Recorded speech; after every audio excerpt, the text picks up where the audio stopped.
Hey everyone, it's Richard. You're watching The Plain Bagel. A bit of a different video today. I had a gap in my scheduling and I'm just getting over a cold.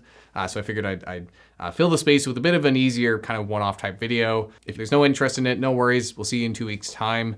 But I want to touch on a topic that often comes up around the channel and that was sort of recently relevant because in June, I went to my first event as a YouTuber. I've gone to a lot of finance events and conferences for my day job, but this was kind of the first thing I've ever gone to because I have the YouTube Plain Bagel channel. It might sound shocking given the size of the channel, but I just admittedly haven't made much of an effort to get out of the house. And there's not a whole lot of stuff nearby in Canada. But recently I was invited to a social event hosted by Blossom, which is a investing social media app in Toronto. And there were going to be a bunch of Canadian finance creators as well as some US creators attending. So I decided to make the trip down and go to my first event as an ambassador of the channel. And it was a really fun event. I got to speak to a bunch of other creators in the space, meet some viewers in person, and I didn't get any nice photos, but I'll throw up whatever I have. And while I was there, I spoke to Adrian from Canadian in a T-shirt, who runs a solid Canadian-focused personal finance channel here on YouTube, and also a really nice guy in person. And he asked me why I still have a full-time job. And I gave him an answer, but I figured I would make a video out of it because it's something that does often come up given the size of the channel. So thanks, Adrian, for the easy video topic. Now, for those unfamiliar, in addition to YouTube, I actually work full-time as a registered portfolio manager in Ontario for a local Ottawa money manager, where I do both portfolio management and investment research. And for the past 7 years while working at this company, I've been sustaining the YouTube channel on basically lunch breaks.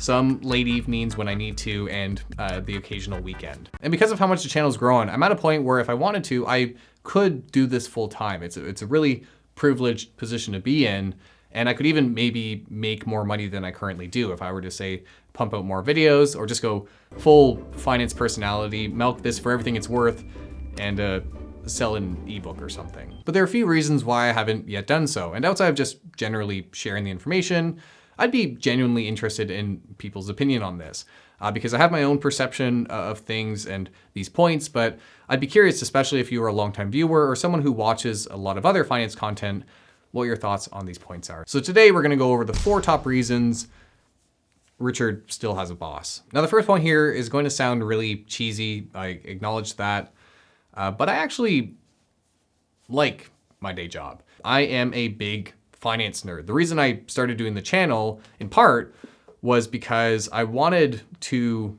do more and speak more about finance beyond what I was already doing in a full-time finance job. So I have a job that lets me work in an area that I'm passionate about. I do both company research on the analysis side, as well as client-facing portfolio management. I know a lot of people don't look at the finance industry fondly, but I get a lot of fulfillment out of helping people with their finances and sitting down and sorting things out. And I would hope that the channel does help with that to an extent, especially given the broad reach.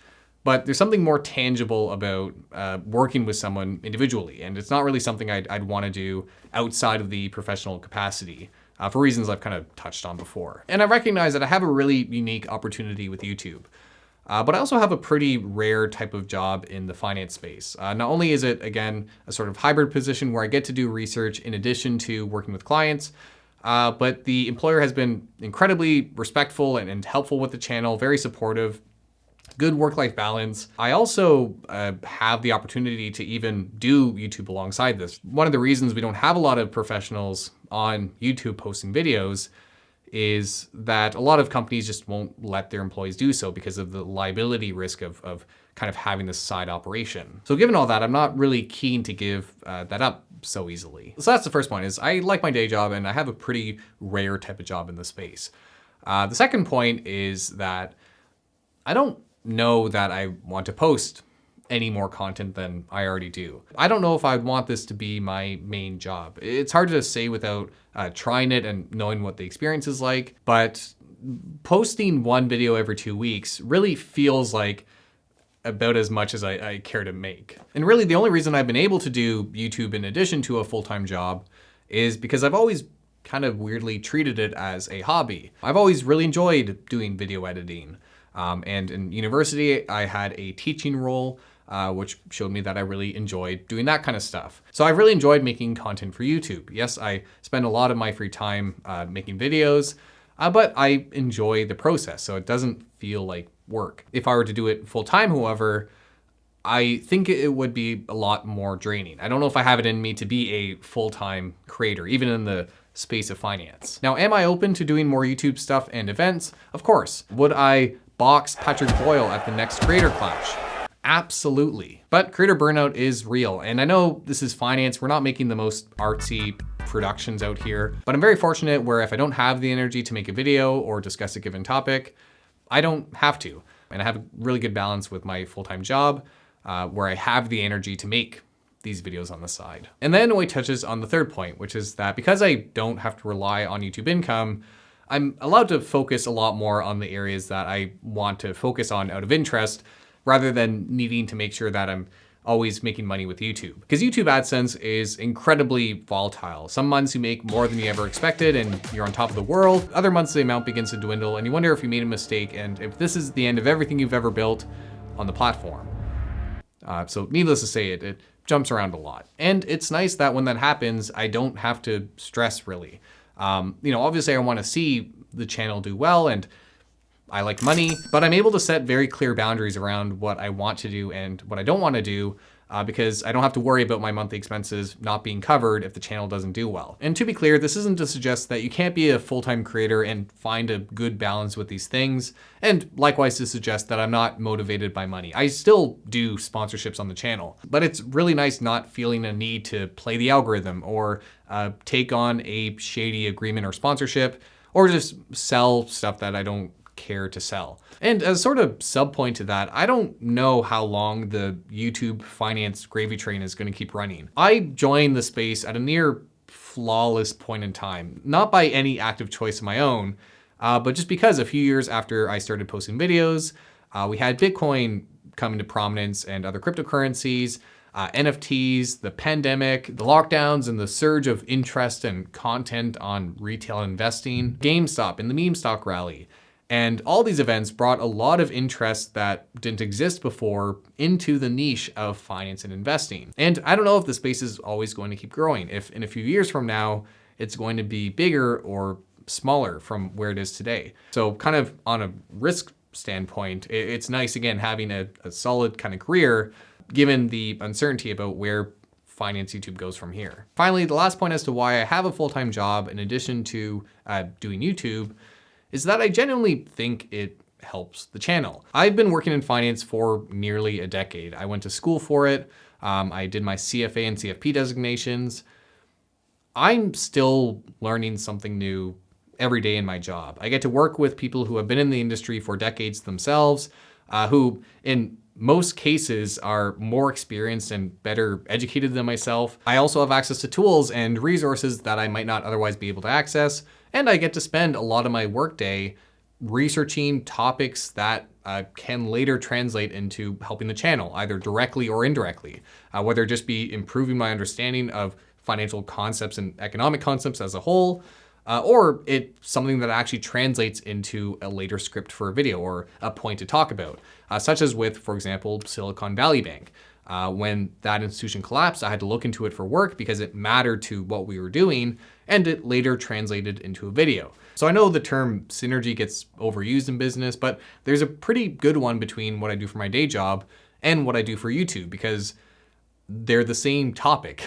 I do finance for my day job, and then as an extension of that, I post videos on finance on YouTube. So in a way, my job does help with content generation, and I would hope helps with the quality of content, given that I can bounce ideas off of coworkers. And if I've done a deep dive into a topic for work, it gives me that better understanding for making a video. And just overall, like I said, it's a lot of synergies.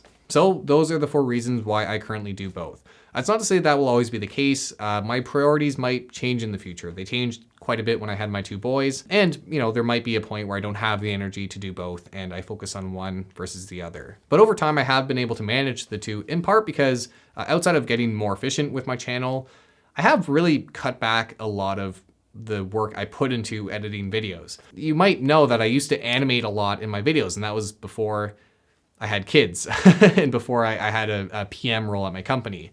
But you might notice my editing style is very refined these days, very basic, which saves me a lot of time in putting these videos together and gives me more time to focus on what I think matters, which is the information. But with all that being said, I still have a drive to grow the channel and try different things, to bring new projects to the forefront, to box Patrick Boyle, and just try new projects and things with the channel. And over time, it's always just been about getting more efficient with making these videos.